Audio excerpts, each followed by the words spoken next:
আগের এপিসোডে আমরা দেখেছিলাম ফাং সাও চাওকে টেলিপোর্ট হতে দেখে নিয়েছিল, কিন্তু সে মনে করে এটা হয়তো তার মনের ভুল। এরপর আমরা সাও চাওকে দেখি সে লি এর কাছে ডেলিভারি দিতে এসেছিল। এখানে লি সাও চাওকে তার রুমে নিয়ে যেতে থাকে আর বলে, আমার ভাই আমাকে এখানে আটকে রেখেছে আর এখানে একমাত্র তুমিই আছো যে আমাকে এখান থেকে বেরোতে হেল্প করতে পারে। অন্যদিকে আমাদের সাও চাও সে তো লিকে দেখে অনেক ইমপ্রেস হয়ে গিয়েছিল, তাই সে লিয়ের হেল্প করার জন্য রাজি হয়ে যায়। এরপর আমরা লিকে সাও চাওয়ের ড্রেস পরে সেখান থেকে বেরোতে দেখি। অন্যদিকে ফাং যখন লিয়ের রুমে যায় তাকে খোঁজার জন্য, তখন সে লিয়ের ড্রেস পরে সাও চাওকে বসে থাকতে দেখে। সে সাও চাওয়ের কাছে লি কোথায় এই সম্পর্কে জানতে চায়, কিন্তু সাও চাও তাকে কিছুই বলে না আর কোনো রকম সেখান থেকে পালিয়ে যায়। কিন্তু সাও চাও যে রেস্টুরেন্টে কাজ করত সেখানকার খাবার আর কার্ড লিয়ের রুমেই ছিল, তাই সেটা দেখিয়ে ফাং জিনকে বলে রেস্টুরেন্টের সম্পর্কে সমস্ত খোঁজ নেওয়ার জন্য। অন্যদিকে আমরা দেখি সাও চাও ফাং এর থেকে পালিয়ে এসে জাওকির রেস্টুরেন্টে এসেছিল। সেখানে তার ড্রেস আগে থেকেই রাখা ছিল যেটা লি জাওকিকে দিয়ে গিয়েছিল, আর সেখানে একটা কার্ডও ছিল যেখানে লি সাও চাওকে একটা রেস্টুরেন্টে তার সাথে দেখা করার জন্য বলেছিল। এটা দেখে সাও চাও অনেক খুশি হয়ে যায়। এরপর আমরা দেখি সাও চাও তার সমস্ত ডেলিভারির কাজ শেষ করে যখন রেস্টুরেন্টে পৌঁছয় তখন সে পুরো রেস্টুরেন্টটাকেই ফাঁকা দেখে, আর যখন সে ভেতরের দিকে যেতে থাকে তখন সেখানে সে ফাংকে বসে থাকতে দেখে। সেখানে ফাং তাকে বলে, আমি পুরো রেস্টুরেন্টটা বুক করে নিয়েছি। এটা শুনে সাও চাও পালাতে থাকে, কিন্তু জাওকি দরজার কাছেই তাকে আটকে নেয় আর বলে, এত বড় বিজনেসম্যান খাবার সার্ভ করার জন্য শুধুমাত্র তোমার ডিমান্ড করেছে, তাই তুমি যাও আর ওনার সমস্ত কথা শুনো। এবার তাকে জাওকির কথা মানতে হয়। সে মেনু কার্ড নিয়ে ফাং এর দিকে যায় আর তাকে জিজ্ঞেস করে আপনি কি খেতে পছন্দ করবেন, কিন্তু ফাং তাকে বলে, আমি রেস্টুরেন্টের সমস্ত খাবার ট্রাই করতে চাই আর তারপরে আমরা দুজনে বসে খেতে খেতে লিয়ের ব্যাপারে কথা বলবো। এটা শুনে জাওকি তাকে মানা করার চেষ্টা করতে থাকে, কিন্তু সবশেষে তাকে ফাংয়ের কথাই শুনতে হয়। এরপর সাও চাও যখন কিচেনে রান্না করতে যায় তখন সে কোনো কিছুই বুঝতে পারছিল না। সে জানতো না কোনটা কিভাবে করতে হয়, তাই সে সেখানে আগুন ধরিয়ে ফেলে। কিন্তু সেটা দেখে ফাং সেখানে দৌড়ে আসে আর সে নিজের শার্ট খুলে আগুন নেভানোর চেষ্টা করছিল। সাও চাও এখানেও ফাং এর বডির প্রতি অ্যাট্রাক্ট হতে থাকে। সে তার চেস্টে হাত দিয়ে বুঝতে পারে সেই রাতে সে যার জীবন বাঁচিয়েছিল সে ফাং ছিল। সাও চাওকে এমন অদ্ভুত আচরণ করতে দেখে ফাং তাকে জিজ্ঞেস করে, তুমি কি করছো? তখন সাও চাও বলে, তুমি অনেক স্ট্রং, তাই আমার থেকে দূরে থেকো।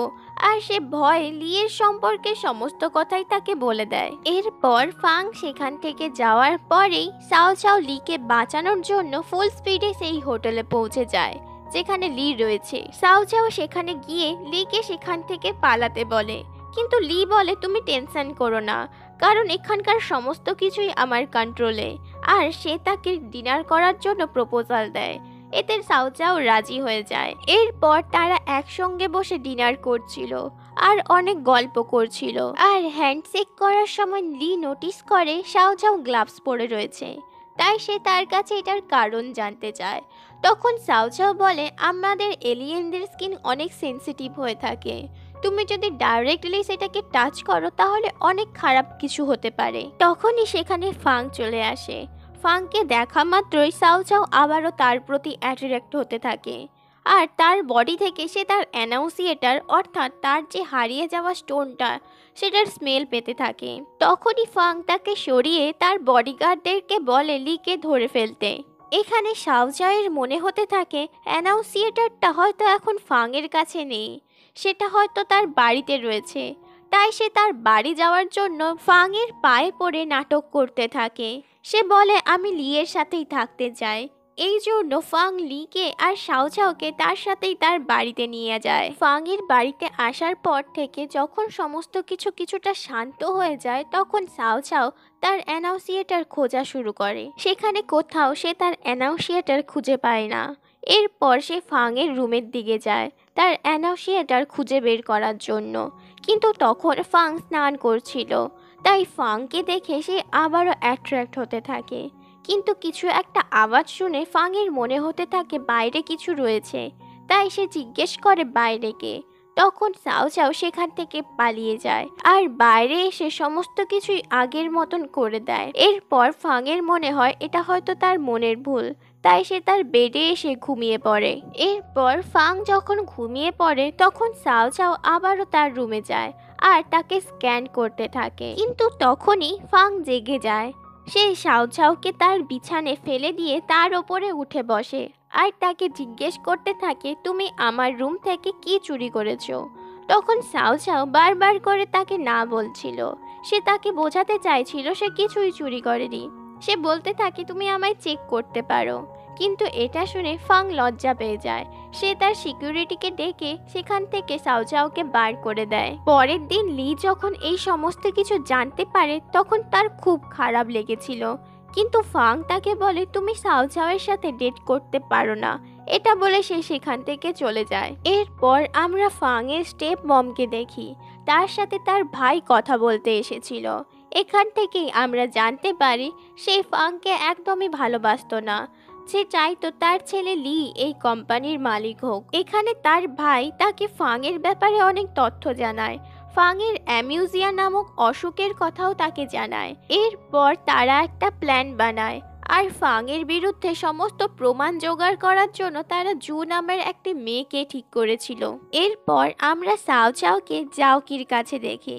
জাওকি তাকে বলে, কাল আমাদের অনেক প্রফিট হয়েছে আর তুমি যদি একটা এগ্রিমেন্টে ফাংয়ের কাছ থেকে সাইন করিয়ে আনতে পারো তাহলে রোজ ফাংয়ের জন্য আমাদের এখান থেকে টিফিন ডেলিভারি দিতে হবে আর তাতে করে আমাদের আরও কিছু প্রফিট হবে। এটা শুনে চাও চাও রাজি হয়ে যায়। এরপর সে ফাংয়ের অফিসে পৌঁছে যায়। সেখানে ফাং লিফটের সামনেই দাঁড়িয়েছিল, কিন্তু লিফটের দরজা হঠাৎ করেই বন্ধ হয়ে যায় আর সেখানে সমস্ত কিছু স্টপ হয়ে যায়। কিন্তু ফাং দেখে তার পাশ থেকে চাও চাও লাফাতে লাফাতে লিফটে চলে যায় আর তারপরে সমস্ত কিছু নর্মাল হয়ে যায়। কিন্তু এবারও এই সমস্ত কিছুই তার হ্যালুসিনেশন মনে হচ্ছিল। চাও চাও এবার ফাংয়ের ক্যাবিনে ঢোকে। সেখানে তার অ্যাগ্রিমেন্টটা রেখে দিয়ে সে আবারও তার অ্যানাউন্সিয়েটার খুঁজতে থাকে, কিন্তু সে তার অ্যানাউন্সিয়েটার সেখানে কোথাও পাচ্ছিল না। তখন এসে হঠাৎ করে কারোর আসার শব্দ শোনে, তাই সে সেখান থেকে লুকিয়ে পড়ে। কিন্তু ফাং এসে বুঝে যায় এখানে কেউ এসেছিল, তাই সে চাও চাওকে বেরিয়ে আসতে বলে। চাও চাও বেরিয়ে এসে তার হাত বেঁধে দেয় আর তাকে অ্যানাউন্সিয়েটার সম্পর্কে জিজ্ঞাসা করতে থাকে। ফাং জানায় সে এই সম্পর্কে কিছুই জানে না। এরপর কথা বলতে বলতে চাও চাও তাকে আরও বলে ওই রাতে সে তার জীবন বাঁচিয়েছিল। কিন্তু তার কথা ফাং বিশ্বাস করে না, কারণ তার মনে হচ্ছিল ওই রাতে ওই জায়গাতে কেউই ছিল না। এরপর আঙ্কেলের আসার শব্দ শুনে ফাং চাও চাওকে সেখানেই লুকিয়ে ফেলে আর তাকে চুপ করে বসে থাকতে বলে। আঙ্কেল এসে বলে তোমার সাথে জু দেখা করতে চায়। ফাং তাকে মিথ্যে বলে দেয় আর বলে জুকে বলে দিন আমার শরীর অসুস্থ। আর এখানেই এই ড্রামার ফার্স্ট এপিসোডটা শেষ হয়। ড্রামাটি ভালো লেগে থাকলে আমার চ্যানেলটিকে অবশ্যই সাবস্ক্রাইব করে দেবেন আর পাশে থাকা বেল আইকনটাও হিট করে দেবেন। আমি খুব তাড়াতাড়ি এর নেক্সট এপিসোডগুলি নিয়ে আসছি।